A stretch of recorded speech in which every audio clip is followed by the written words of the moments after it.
Hi, my name is Amaury Pineda. I'm an international student from the Dominican Republic, and I chose political science because I wanted to understand how government works and how to change public policies to better society.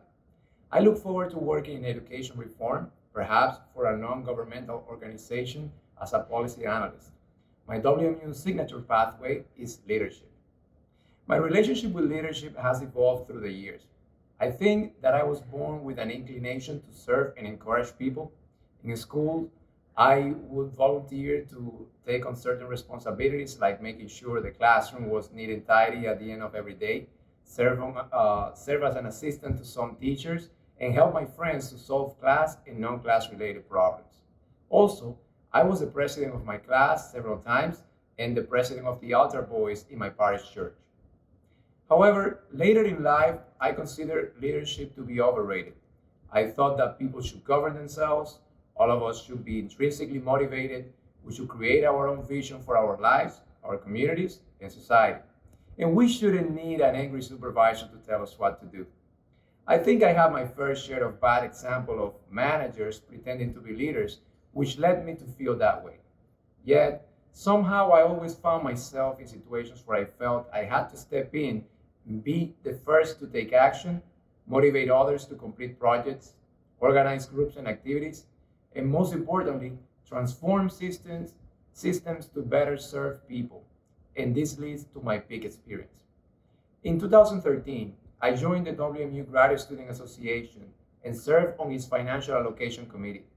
This organization represents all WMU graduate students and is funded by graduate students' money. A substantial amount of the GSA's budget is allocated to support individual graduate student and registered student organizations. Registered student organizations' operational expenses and events.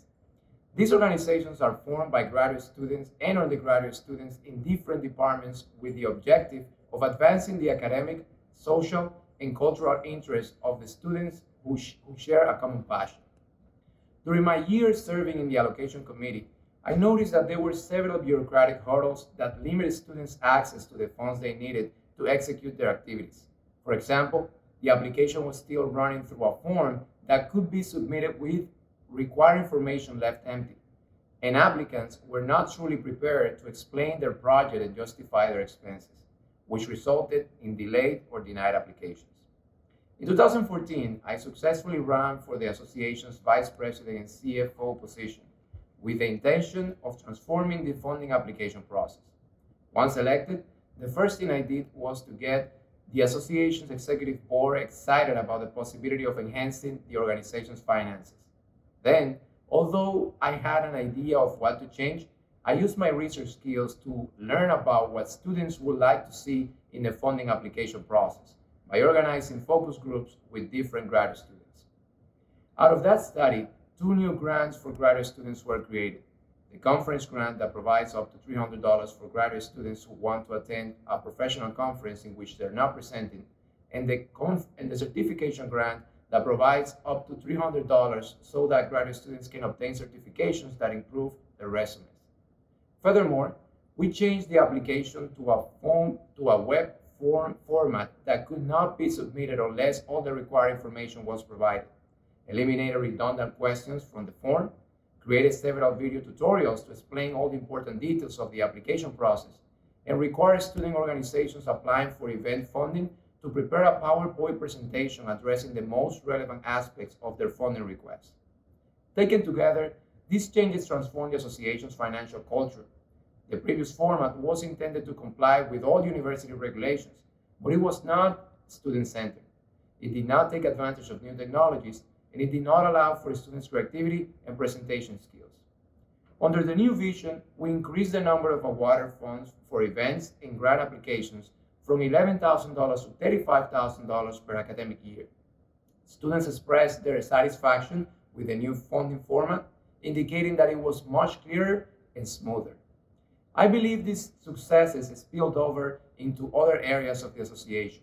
For example, we saw an increase in participation to our monthly meetings, increased interest in our events, and more publicity across the academic units about the association and what we do. This initiative was very meaningful to me because in it, I was able to utilize my talents and skills to serve a population that I feel very connected to. I use my analytical skills to identify the problem, relationship building, and public speaking to persuade the team to get on board with the idea. My research experience to collect data about a student's interests and needs, and my computer skills to make the necessary changes on the application form. It was very gratifying to see the positive impact that leadership can have in the lives of many. I think that this project was a catalyst that helped me understand leadership well. Being able to engage a group of my peers in a plan to transform a system for the better is a great part of leadership. Finally, this experience gave me the necessary confidence to face future challenges. I like to improve things. I think that I have a good eye to detect shortcomings in different processes, especially those associated with people. And I think I've always had ideas on what to do, but this was the first time that I proposed and made a significant change that involved a good level of risk. Seeing the project realized and noticing the positive outcomes it delivered made me feel that I can do more wherever I go. After graduation, I plan to use what I have learned from these experiences to advance positive change in education policy. I plan to research education from a comparative perspective and make evidence-based policy recommendations for decision makers. Thank you.